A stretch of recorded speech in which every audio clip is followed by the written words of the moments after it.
everybody, and welcome back to CTVSA. In studio today we have Alicia Jali, who is the news anchor for SABC. I'm sure many of you guys might know her. Hello everybody, how are you? I am Alicia Jali. I'm on channel 404, I'm on SABC 1, I'm on SABC 2, I'm even on SABC 3. So you might have seen me somewhere, just look harder if you haven't. But yeah, today I'm with you guys and I'm so happy to be with you guys. So hello, sit and wait for us to be having a good time. Hi Stacey. Hello. How are you? I'm good. I'm very pleased to meet you, and I've heard about all the great works that you do, but this is your interview, so what do you want to ask me today? Well, I have multiple questions, so let me start with the first one. Right. So the first question is, please tell us about yourself and your journey, about how you became to a news anchor and the rough times and the good times that you've had. Well, there's been many roughs, say Stacey, a lot of roughs, but let's just start here. My love for television began way back when I was still in high school, but that's not what my parents wanted me to do, Stacey. My parents wanted me to be a businesswoman. My father wanted me to be a high-shot lawyer, and I said to myself, what do I want to be? So I decided at the end of matric that, you know what, everything that happens about television is in Johannesburg. And I said to my mother, Mother, I need to go to Johannesburg. You better give me some money so that I can go start my career in Johannesburg. And that's basically how I came to Johannesburg. And my first TV job, believe it or not, Stacey, I worked as what you would call a production assistant. That is like basically helping with the smallest jobs just to understand television. Because two wise men told me, they said, if you want to understand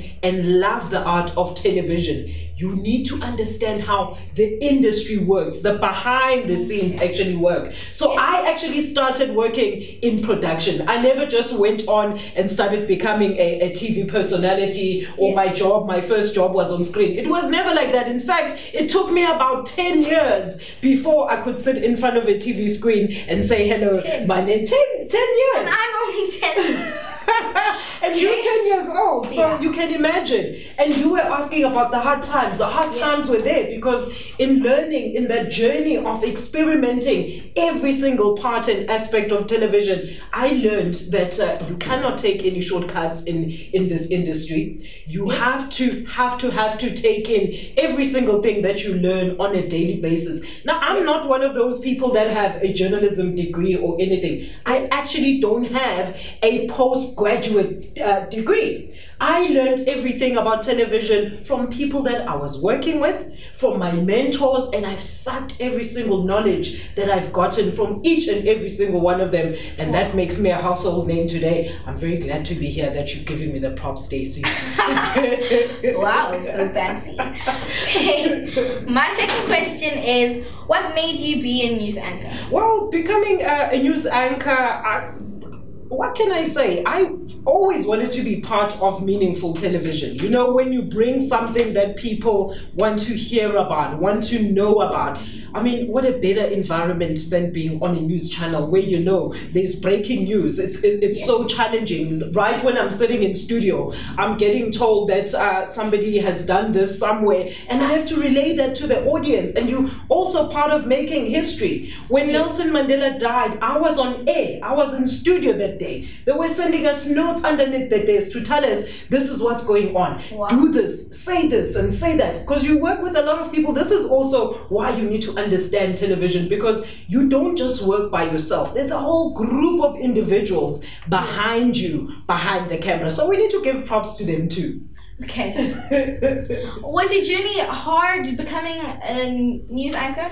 Well, like I mentioned earlier, I'm probably the only news anchor that does not have a journalism background or degree. But I mean, that made me want to fight more and harder for it. And you know what that fighting did for me? What? The people that were in charge of the news channel, the SABC news channel, they made me the face of that channel. I'm still the face of that channel. And I talked all anchors with journalism degrees, diplomas, but I still come out on top. So I'm very proud of that, Stacey. Wow, I'm proud of you too. Thank you. So, what have you learned from your experience? Well, I've learned, like I was saying earlier on, that you really cannot take the shortcut. I mean, the TV industry, a lot of people also don't know this, Stacey. In television, you have a short lifespan, depending on the type of career that you chose. You know, I chose news because you can sustain that career. Even when I'm 50 and 60, I'll still be doing news. Well, probably in another dimension. Yes.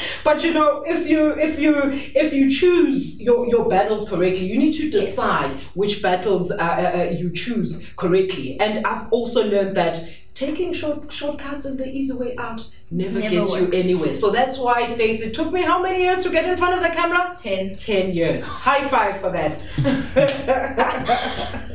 Okay, so what do you love most about your job? Well, I love the fact that I meet very serious, very high-ranking members of society. Everybody comes to my door, and you know what? I have to treat them like literally like they're my friend, or I'm higher than them. Even the president, when he comes there, the president has to sit and listen to what I'm telling him.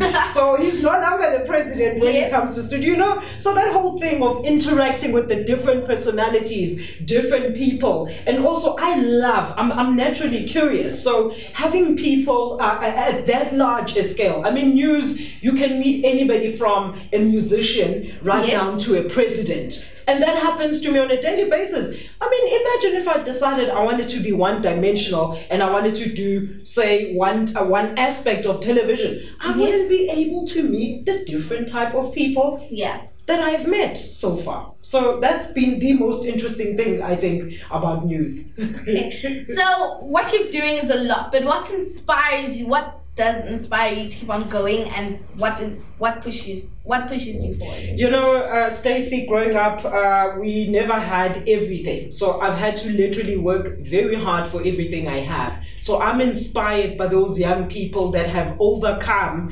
the challenges. I mean, we know that South Africa used to be very dispositioned at some point for many years as well, and we're still trying to address that. But the fact that we are given an opportunity, and if you can latch onto that opportunity and grow it into something even bigger, that means you're a game changer in life. I call myself a game changer because no matter what my circumstances were, I never said both my parents have passed away, so now this is the end of my life, or I didn't have money to go to varsity, so this is the end of my life. I persevered because I knew at the end of the day I had a bigger purpose.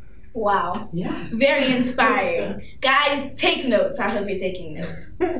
So what do you think about education? Well, education is very important. Like I was saying, I mean, I didn't say that I'm not going to get a degree or a diploma. So I'm actually in the works of trying to get my LLB, my lawyer's degree. So you'll be hearing from me in a short while, and I'll come back here and say, yeah, it's my degree.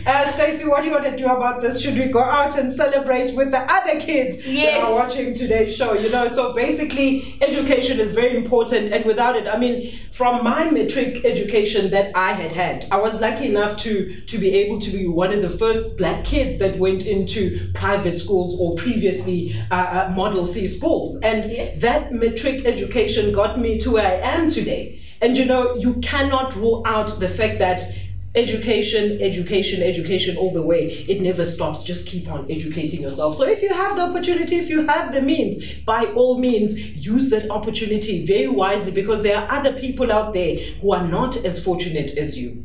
Wow, okay. So is everyone taking notes? Okay. So what is your advice for people who want to be news anchors when they grow up?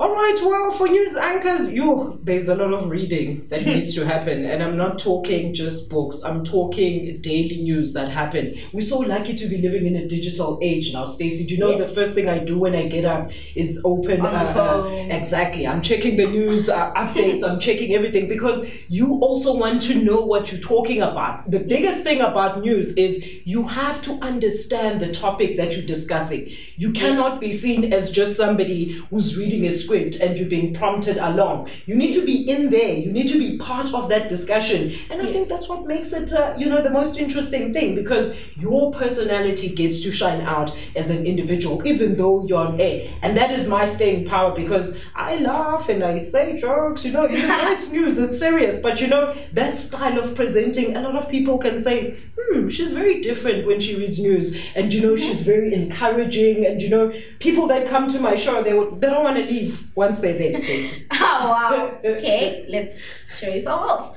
Well, we've come to the end of our interview, but is there anything you'd like to add? Well, I just want to say you're doing a great job, and I'd like to encourage other kids like you out there too. If you have a dream, it mustn't end just there. You guys are kids, you've got your whole lives, and you also have the biggest opportunities these days. You can literally get anything going at your fingertips. Stacey, am I wrong?